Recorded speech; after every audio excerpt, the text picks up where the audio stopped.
जोहार के सनाम दिसोम हड़ को तेहें जहाँ साउथ इवेंट सेटर करना जहाँ वेस्ट बेंगल पनत बाकुड़ा डिस्ट्रिक्ट छातना थाना रना नवा खयरबुनी आतुते तो तेहें साउथ इवेंट सुमुंग दो बांग आरहो अडिगान मीडिया को तेहें गाते गापातले सेटर करना मिटेन दुख बेवरा दुखली संदेश आपे को तालारे सदर लगित से आपे को तालारे सार सादराय लगित तो तेहें जहाँ मीडिया बया को मिना लिया साउथ इवेंट साउते ताकेर आड़ांग यूट्यूब चैनल ओना साउते बिदु चंदन यूट्यूब चैनल ओना साउते आदिम खेरवाल यूट्यूब चैनल ओना साउते आदिम मानवा यूट्यूब चैनल और ओना साउते सावहेद यूट्यूब चैनल नुनाग गान यूट्यूब चैनल तेहें आले सेटर करना बाड़ाय गियाबन दिसुम रे घटना घटाक कान आडिगान नोंकानाग गे प्रतिदिन घटाक काना मेनखान ओका दो चुकुर तहन काना और ओका दो सदरक काना मेनखान कन्टिन्यू नवा जहाँ घटना घटाक काना नवा को आपे जाते पे बाड़ाय दाड़ेयाग मा और अब सावता खो अब समाज खो नवा जाते चाबाग मा नवा लगिद गे तेहें साउथ इवेंट सेटरेनाय और नुकु मीडिया बया को सेटर करना तो तेहें जहाँ घटना घटाव इन लई केद गया वेस्ट बेंगल पनत बाकुड़ा डिस्ट्रिक्ट छातना थाना जहाँ खयरबुनी आतुरे अब समाज रे प्रतिदिन गे प्रतिनियत जहाँ बन नेलेआ मिटेन तिरला चितान रे कुड़ी हपन चितान रे आडिगान गे नोंकाना बेबाड़ी नाहाचार हुयुग कना मेनखान तेहें चेद नाहाचार और चेदा और तेहें बन नेला कना बैक काते जहाँ दुड़ुब अकाना ओना चेद कना मेन अजे सानाम दिसोम हरले बाड़ाया बोना तो बिटी आमा आतो दिसोम दो हाँ खयरबुनी गे तो खयरबुनी गे अच्छा आदो जहाँ आले ले नेले सोशल मीडिया रे नेला काले जे आम चितान रे आडिगान बेबाड़ी हुई अकाना आदो नवा तिनाग गान सरिया और चिकाते हुईना नवा काटी आम पुष्टे सुठम लय को में दिसोम हड़ को बाड़ाय दाड़े आमा इनखान आगामी दिन आम ठे नोंकाना बांग हुयुग मा से आमरेन बयहा बहिन को से जहाय कोठेन हो आलू हुयुग मा आदो चेद चिकालेना परिष्कार लय में ठाम ठाम सुठम सहित अरे सोरहाय हुयुग कान थेना तापर मेरम को पिन सेन लेना 4 तारीख रे तापर मेरम ये तापर बारिया कोड़ा गिद्रा किन हेना आले आतो रेन गे तापर मीटिंग कना कि चेम चिकाय दादी मिदा मेरम इन गुपी कना आदो ताहले मीटिंग कना कि बामा जमा आले अलिnya कथा अलिन दे हेंदी चिता जम मेरम गुपी हे कना इन दो आदो ताहले आर किन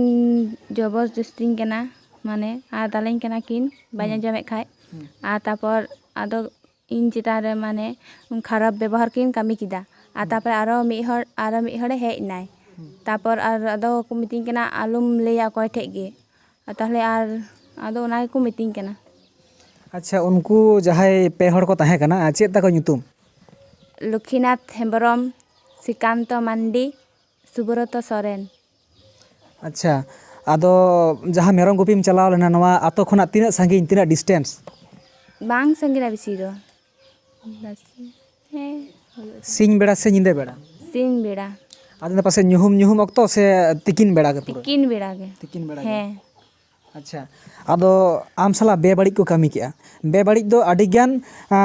दहा दिसोम हड़ आपे नीट एंड क्लियर इन बाड़ाय सनाइन कना बेबाड़ी दो चेद लेका और अपर से नाहाचार से जहाँ को मेता कना इन लय तिन बाध्य कना कारण डाक्तार ओड़ाम चलाव लेनखान सठिक लय आमा तबे ने रान एमामा मेनखान सठिक बाम लय लेखान दो ओना रान और रोग बांग मिलेआ ओना कारण ते बेबाड़ी बोलते चेद जहाँ रेप धर्षण को मेता ओना गे रेप धर्षण होइना गे उनको पे हड़ गे पे हड़ गे तो आंजोमे आबन सानाम दिसोम हड़ आडिगान आबो बन नेलेआ सोशल मीडिया रे नोंकाना घटना घटाक कान गया मेनखान जहाँ पेया कोड़ा गिद्रा मेना कोआ नुकु दो पूरा चलाव काते जबर को कमी अका जे बांगमा नुई चितार जहाँ को मेता कना जोर जबर काते नुई साला रेप से धर्षण हुई अकना आदो जहाँ घटना घटावेना ओना परे आम तेगे ओड़ाएम हेजना से को आगु हटो काद मिया से परेते चेद चिकायना बा इन तगिन हे कना माने बोई बोईते मेरम आगु के को आर अच्छा 3 घड़ी धरे नवा घटना से नवा आम साला को बड़ी अका होयतो किछु खन से 30 मिनट 1 घंटा नका को तहे कान गया बाने तीन आड़ाईटा खय तीन 4टा धाबी को तहे काना आदो नवा कामी रे मेना को बेस्तो हे अच्छा और आम जाना माना बारोनेट को चेद को मेनेआ हे माने इनता को जे मीटिंग जहाँ को माने चिता कान खाय दो को मीटिंग कना थीर को मे बखा रोले दाल मिया आम चितार को दाल हो दाल में थे कना हे थापाइन कान थेना को दालिन कान दाल माने चे हे ती के को दालिन कान थेना नवा अतुरेन कान गया को हे आले अतुरेन कान गया को लाहाते हो जहाँ करे हर बिर रे उनका को एसेट बाड़ाव काट मिया से उनका को मेन बाड़ाव काट में जहाँ नुकु पे हर भीतर रे बाकु मेन बाड़ाव को दिन दिन तो आम चेदम बाड़ा नुकु कोड़ा गिद्रा को सेदाय खज गेको अनकाना से आम हो बाम बुझ आकाद नुई नुकु इन साला नौका बाड़ी को कमिया से लहा तो अनकान ᱧᱚᱜ ᱜᱮᱭᱟ ᱠᱚ ᱢᱮᱱᱛᱮ आमेम बुझित को ताहे कना बाñ बुझ का को थेना उन दिन दो लहा तो बाम बुझ कर को ताहे कना तो जायहोक सानाम दिसम हर आंजम संगे अबन जहाय पेया पेया कोड़ा गिद्रा कना को चे ᱧᱩᱛᱩᱢ kan takwa चे ᱧᱩᱛᱩᱢ लई किया लक्ष्मीनाथ हेम्ब्रम होय आर श्रीकांत मांडी सुब्रत सोरेन ठीक लक्ष्मीनाथ हेम्ब्रम श्रीकांत मांडी और सुब्रत सोरेन नुकु जहाय पेया पेया आसामी मेन गानोआ क्रिमिनल मेन गानोआ नितो ऑलरेडी अरेस्ट मेना को तो हैं तीस को इदी कर को 10 तारीख रे 10 तारीख को इदी कर को अच्छा अदो नवा इदी कते आतु ओड़ा रे जहाना गालमाराव से उनकाना दुड़ुब दुपुड़ुब हुए कना जे नवा बन बिचारा बन समाधान बन नोंकाना हुए कना हैं होई रेना आवरी हांडे आवरी चला रे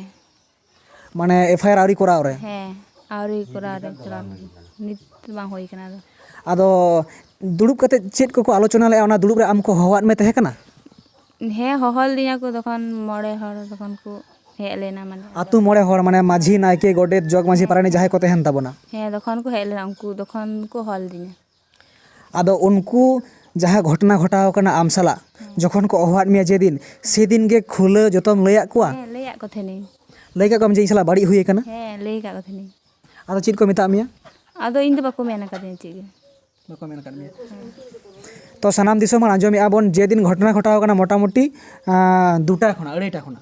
हैं अढ़ाईटा तो 2:30 खना 4टा हाबी हैं और माझी मोड़े को बड़ा चुका तिना समय एन हेलो गे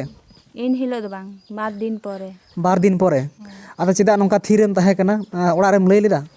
हैं बार दिन परे के ले का थना बाइन ले का थना बतत मीटिंग कान थे एगारिंग कान थे माने धमकाव कर दिया को मीटिंग का कॉलम लेया अच्छा ना बार दिन परे जहाँ घटना घटाव कना तीन तारीख रे घटना घटाव कना 4 तारीख रे 4 तारीख रे घटना घटाव कना 4 अक्टोबर 2025 बां 4 11 नवेम्बर 4 नवेम्बर 2025 लो घटना घटाव कना बार दिन परे 4 दो बांग जहाँ 5-6 तारीख रे 6 तारीख रेम लई कदा मेनखान बार दिन आम जहाँ कारण ते बाम लई का बांग मा हमको बतर चुलेन मिया आलुम लइया अच्छा तो जायहोक नोंकाना घटना कना मेनखान आमा कथा को आंजम की आतु मोड़े हर जे आम साला बेबाड़ी हुए कना बाड़ी को कमी का अथच आम दो उनकाना कथा चेहरा बाको मेन काट मिया और आम दो किंतुम लई काट को जे बाड़ी दो हुए कना मेनते हैं ले का कोई बाड़ी होई कना अच्छा अदो ओने जे आम साला उनका को बेबाड़ी के ओना इदी कते जहाते होयतो रान मुरगन लगित से डाक्टर ओड़ा को हॉस्पिटल को चला हुई ना बांग बांग होई कना मिधाव बांग हुई कना से हॉस्पिटल बा चला ना ले तखन हांडे इदी कते तीन दिन परे जहाँ तो 4 तारीख रे घटना घटाव कना 3 तारीख रे पे चलाना हॉस्पिटल 6 तारीख रे ये 10 तारीख रे 10 तारीख रे हॉस्पिटल पे चलाना हैं अच्छा हॉस्पिटल रे जहाना उनकाना आमरेन आयो बाबा से जहाय को ओकोय को तेम चला लेना इन गोगो चलाल नाय और अंडे थाना खय को चलाल ना रो अच्छा ओंडे ना जहाँ आपे पे जाम के कागज ओना पर आपे पे चलावे ना थाना हैं अच्छा तो जायहोक सनाम दिसम हर आंजम संगे आबन नोंकाना घटना को घटाव कना माने आज साला घटना घटाव कना 4 तारीख रे अथच आज बाय लई दाड़े कदा बतर चु कदे को ना कारण ते 6 तारीख रे लई कदा और 6 तारीख दो तीन समय माझी मोड़े पे बड़ाई चु कर को निदे 6 तारीख हैं निदे गे 6 तारीख निदे को बड़ाई चु कर को और 30 आम दो को होत में था माने 7 तारीख हैं 7 तारीख को होत थे 7 तारीख रे गालमाराव ले आको आतु मोड़े हर और ओना उनको हहरे अकोय थे कनाय चलाव लेना बाबा से को बाबा चलाल नाय बाबा चलाव लेना अच्छा उनी हो माने बहो रेना ठीक बचुत तया अच्छा आयरन जहाँ बाबा कना उनिया जहाँ मानसिक जहाँ चिंता भावना उहर भावना ओना किंतु ठीक ठाक बनू तया और उनी गे प्रेजेंट ताहे कना आदो जायहोक आंजम संगे बन आज बाबा नितो चेद ए मेनेआ ओना जहाँ घटना घटावना लई अकाद को गया नुई जे इनसला बड़ी हुए कना और ओना बड़ी कते तारपरे नुकु को चलावा कना हॉस्पिटल मेनखान आपे जखन आतु मोड़े हर ठे आमेम लई किया आदो तौर हॉस्पिटल चिदा पे चलावना और चिदा गे पे चलावना थाना नुकु की बिचार बाको एमा पिया हैं बाको मा ले बिचार माने बाको एम का बाको मा ले ठीक ठीक ठीक तो ठीक गया मा चलो सनाम दिसम हर को आंजम संगे एबन जहाँ नोंकाना आडी मारांग बड़ी घटना घटावा कना नवा वेस्ट बेंगल पनत बाकुड़ा जिला छातना थाना नवा खयरबुनी आतुरे नुई बिटी गिद्रे साला नौका प्रतिदिन बन नेल माझी मोड़े हर हो नवारे एम आकाद कोई मेसेज অথচ ওনা রেনাᱜ সুরাহা বাকো ᱧᱟᱢ ᱟᱠᱟᱜᱼᱟ ᱡᱟᱦᱟᱸ ᱠᱟᱨᱚᱱ ᱛᱮ ᱟᱠᱚ ᱦᱚᱥᱯᱤᱴᱟᱞ ᱡᱟᱦᱟᱸ ᱢᱮᱰᱤᱠᱮᱞ ᱠᱚ ᱠᱚᱨᱟᱣ ᱠᱟᱛᱮᱫ ᱟᱠᱚ ᱛᱷᱟᱱᱟ ᱥᱮᱱ ᱛᱮᱠᱚ ᱵᱟᱫᱽᱫᱷᱚ ᱟᱠᱟᱱᱟ ᱢᱮᱱᱠᱷᱟᱱ ᱟᱸᱡᱚᱢ ᱥᱟᱸᱜᱮᱭᱟᱵᱚᱱ ᱟᱹᱠᱤᱱ ᱨᱮᱱ ᱡᱟᱦᱟᱸᱭ ᱟᱭᱳᱼᱵᱟᱵᱟ ᱡᱟᱦᱟᱸᱭ ᱜᱟᱨᱡᱮᱱ ᱢᱮᱱᱟᱜ ᱠᱤᱱᱟ ᱱᱩᱠᱤᱱ ᱪᱮᱫ ᱠᱤᱱ ᱢᱮᱱᱮᱫᱼᱟ ᱛᱚ ᱴᱷᱤᱠ ᱜᱮᱭᱟ ᱢᱟ ᱟᱪᱪᱷᱟ ᱵᱤᱴᱤ ᱟᱢ ᱪᱮᱫ ᱠᱞᱟᱥ ᱨᱮᱢ ᱯᱟᱲᱦᱟᱜᱼᱟ 10 क्लास रे 10 क्लास रे माने नितो रिसेंट जहां उनका एग्जाम जहां परीक्षा को उनका मिना तमा बानुक कदा दो माध्यमिक मिना कदा हाँ फेब्रुआरी रे फेब्रुआरी रे हैं जहां टेस्ट परीक्षा को टेस्ट परीक्षा दो ना चाबाव कना ओना दो जहां घटना घटावना ओना को मारंग तहे कना से तीसो तहे कना बान तहे कना तखन तना पुनिया बाकी थे कना माने आम साला घटना घटाव कना तापरे परीक्षा तो तहे कन ताम गया हैं तहे कान गया अच्छा तो जायहोक आंजोमे आबन जे माध्यमिक कैंडिडेट मिट्टे बीटी गिद्रे जहां दो आज परीक्षा एग्जाम लगे प्रिपारेशन हतावेआ ओना प्रिपारेशन अक्तो रे 4 दिन बाकी मिनाआ और ओना अक्तो रे आज साला नोंकाना बड़ी घटना घटावा कना ताला उनिया जहां मिट्टे डिप्रेशन तहन ताया उनिया जहां पढ़ाव रेना ऑलो पढ़ाना जहां मिट्टे मानसिकता तहन ताया ओना हको बड़ी के ताया आज जतो खना मारांग जिनिस आज साला जहां बेबड़ी हुई कना ओना हो अड़ैटा खना 4टा हाबी आबन आंजोम दाड़िया कना दिसोम हर को आंजोम सांगे आबन जहां